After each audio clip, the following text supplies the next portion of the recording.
Hi all, ഇന്നത്തെ ക്ലാസ്സിൽ നമ്മൾ ഡ്രഗ് മെറ്റബോളിസം എന്ന പോർഷനാണ് നോക്കുന്നത്. സോ നമുക്കറിയാവുന്ന കേസാണ് അല്ലേ. എന്താണ്, നമ്മളൊരു ഡ്രഗ് എടുത്താൽ അത് നമ്മൾ ബോഡിയിലേക്ക് എത്തുമ്പോൾ രണ്ട് പ്രോസസ്സ് ആയിരിക്കും മെയിൻ ആയിട്ട് പെർഫോം ചെയ്യുന്നത്. അതായത് ഫാർമക്കോ കൈനറ്റിക്സ് എന്നും ഫാർമക്കോ ഡൈനാമിക്സ് എന്നും രണ്ട് കാര്യം നമ്മൾ അതിനകത്ത് പറയുന്നുണ്ട്. ഫാർമക്കോ ഡൈനാമിക്സ് എന്ന് പറഞ്ഞാൽ എന്താ, what drug does to the body, drug എന്താണ് ബോഡിയിൽ ചെയ്യുന്നത്. അതുപോലെ എന്താ കൈനറ്റിക്സ് എന്ന് പറഞ്ഞാൽ what body does to the drug, നമ്മൾ എടുക്കുന്ന ഡ്രഗിൽ ബോഡിയിൽ എന്തൊക്കെയാണ് നടക്കുന്നത്. അതായത് അബ്സോർപ്ഷൻ നടക്കുന്നുണ്ട്, ഡിസ്ട്രിബ്യൂഷൻ നടക്കുന്നുണ്ട്, മെറ്റബോളിസം ഉണ്ട്, എലിമിനേഷൻ ഉണ്ട്. അതുപോലെ കൈനറ്റിക്സ് ആകുമ്പോൾ അതിന്റെ മെക്കാനിസം ഓഫ് ആക്ഷൻ, പിന്നെ എന്തൊക്കെയാണ് അഡ്വേഴ്സ് ഇഫക്റ്റ്, സൈഡ് ഇഫക്ട്സ് ഒക്കെയാണ് ഡിസ്കസ് ചെയ്യുന്നത്. സോ ഇവിടെ ഡ്രഗ് മെറ്റബോളിസം സിംപ്ലി നമ്മൾ പറഞ്ഞാൽ എന്താ, ബയോ ട്രാൻസ്ഫോർമേഷൻ റിയാക്ഷൻ ആണ് അല്ലെ.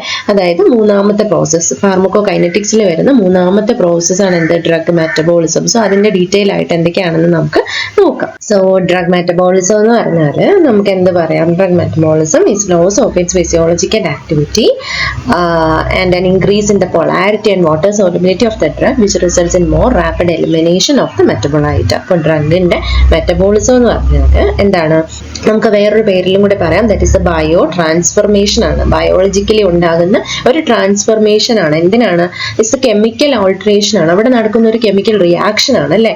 അപ്പോൾ നമ്മുടെ ബോഡിയിൽ എടുക്കുന്ന ഒരു ഡ്രഗിൽ കെമിക്കൽ ഓൾട്ടറേഷൻ നടന്നിട്ട് എന്ത് ചെയ്യുന്നുണ്ട്, അതിനൊരു വാട്ടർ സോല്യൂബിൾ ഫോമിലേക്ക് കൺവേർട്ട് ചെയ്തിട്ട് പെട്ടെന്ന് തന്നെ എലിമിനേറ്റ് ചെയ്ത് പോകാനുള്ള ഫോമിലാക്കുന്ന പ്രോസസ്സാണ് എന്ത്, ബയോ ട്രാൻസ്ഫോർമേഷൻ. സിംപ്ലി നമുക്ക് പറഞ്ഞാൽ metabolism is also called bio transformation, that is the chemical alteration of the drugs in the body to make them more water soluble and easier to excrete. Okay, it mainly metabolism നടക്കുന്ന organs എന്ന് പറയുമ്പോൾ liver ഉണ്ട്, kidneys ഉണ്ട്, lungs ഉണ്ട്, ഇൻഡസ്ട്രിൻ. അപ്പോൾ simply നമുക്ക് മെറ്റബോളിസത്തിന് bio transformation എന്ന് പറയാം. ദാറ്റ് മീൻസ് എന്തായിരിക്കും, that is the process of chemical alteration of drugs in the body to make them more water soluble and easier to excrete. Okay ആണല്ലോ. ഇനി മെയിൻ എയിം എന്ന് പറയുമ്പോൾ നമുക്ക് പല എയിംസ് ഉണ്ടാവും. അതായത് മെറ്റബോളിസം എന്തിനൊക്കെയാണ് നടക്കുന്നതെന്നുള്ള ഒരു കാര്യം പറഞ്ഞുതരാം.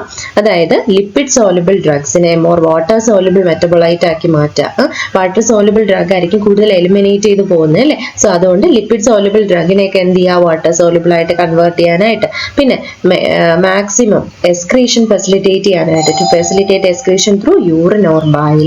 Inactivate drug though sometimes metabolites are active or even toxic. അപ്പോൾ എന്തായിരിക്കും, ചില കേസസിൽ നമ്മൾ പറഞ്ഞു കെമിക്കൽ ഓൾട്ടറേഷൻസ് നടന്നിട്ട് വാട്ടർ സോലുബിൾ ഫോം ഒക്കെ ആകുമ്പോൾ ചില ഡ്രഗ്സിന്റെ കേസിൽ എന്താണ് ഉണ്ടാകുന്ന മെറ്റബോളൈറ്റ് ഹൈലി ടോക്സിക് ആയിരിക്കും, അല്ലെങ്കിൽ ഭയങ്കര ആക്റ്റീവ് ആയിരിക്കും. സോ അതുകൊണ്ട് തന്നെ ഡ്രഗിനെ ഇനാക്ടിവേറ്റ് ചെയ്യാൻ വേണ്ടിയിട്ട് നമ്മൾ ചില സമയത്ത് മെറ്റബോളിസം ചെയ്യാറുണ്ട്. അതുപോലെ ഡ്രഗിന്റെ ആക്ഷൻ ടെർമിനേറ്റ് ചെയ്യാനും നമ്മൾ മെറ്റബോളിസം യൂസ് ചെയ്യാറുണ്ട്. സോ ഇവിടെ നോക്കിയാൽ ഫാർമക്കോ കൈനറ്റിക്സ് എന്ന് പറഞ്ഞാൽ എന്ത് പറഞ്ഞു, ദാറ്റ് ഈസ് നമ്മളൊരു ഡ്രഗ് എടുത്താൽ അത് ഫസ്റ്റ് എന്ത് ചെയ്യുന്നു, അബ്സോർപ്ഷൻ നടക്കുന്നുണ്ട് അല്ലെ. How it will get in, എങ്ങനെ നമ്മുടെ ബോഡിയിലേക്ക് അത് അബ്സോർബ് ചെയ്യുന്നു അല്ലെ, എൻറ്റർ ചെയ്യുന്നു എന്നുള്ളതാണ് ഫസ്റ്റ് അബ്സോർപ്ഷൻ. ദെൻ ഡിസ്ട്രിബ്യൂഷൻ, ADMEയിൽ സെക്കൻഡ് വൺ എന്താ, ഡിസ്ട്രിബ്യൂഷൻ. അതെന്താണ്, എവിടേക്ക് അത് ഡിസ്ട്രിബ്യൂട്ട് ചെയ്യുന്നു, that means where will it go.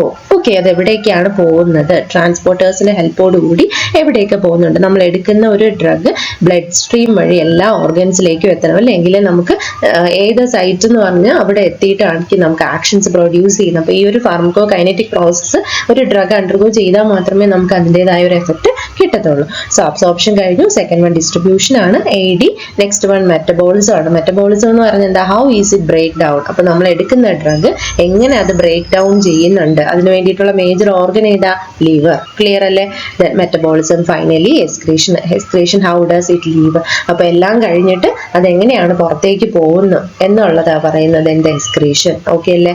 Absorption, distribution, metabolism, excretion. മെറ്റബോളിസത്തിന്റെ വേറൊരു പേര് നമ്മൾ എന്താ പറയുന്നത്, ബയോ ട്രാൻസ്ഫോർമേഷൻ. ഓക്കെ ആണല്ലോ. സോ ഇത്രയേ ഉള്ളൂ.